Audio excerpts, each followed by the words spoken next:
শেখ মুজিব বক্তৃতা দিতেছে, সিরাজুল আলম খান একটা স্লিপ ধরাইয়া দিছে 3 লাখ লোক মারা গেছে।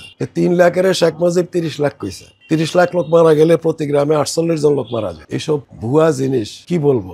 এই যে জনগণের ভোটে যত এমপি হয়েছে যতগুলা পারছে দৌড়াইয়া সব ইন্ডিয়া চলে গেছে। ওয়াই জনগণকে অরক্ষিত রেখে মুক্তিযুদ্ধে জাতিসংঘের সার্ভে করছে 2 বার, 1972, 1973। প্রত্যেক গ্রামে গিয়ে লোক মারা গেছে 2,67,843 জন।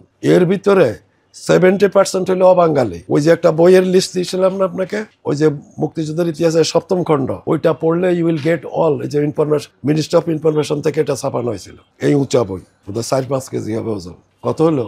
শেখ মুজিব বক্তৃতা দিতেছে, সিরাজুল আলম খান একটা স্লিপ ধরাইয়া দিছে 3 লাখ লোক মারা গেছে।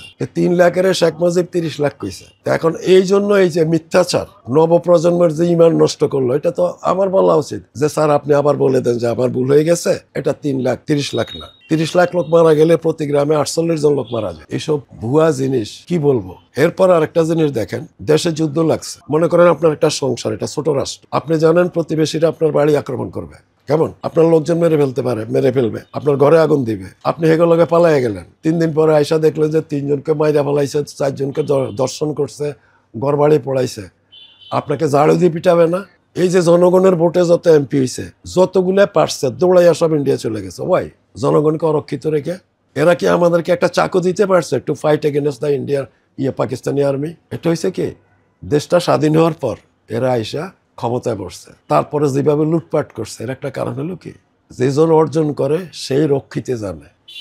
আপনাকে যে যতজনে আদর করুক, আপনার মা বাবার চেয়ে কেউ বেশি আদর করতে পারবে না। কি ঠিক কথা কিনা?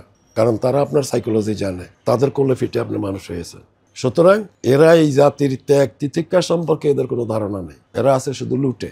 কোনো মানুষ, কোনো দেশপ্রেমিক মানুষ, কোনো মুসলমান কারোর কিছু লুট করতে পারে না, কাউকে অধিকার বঞ্চিত করতে পারে না।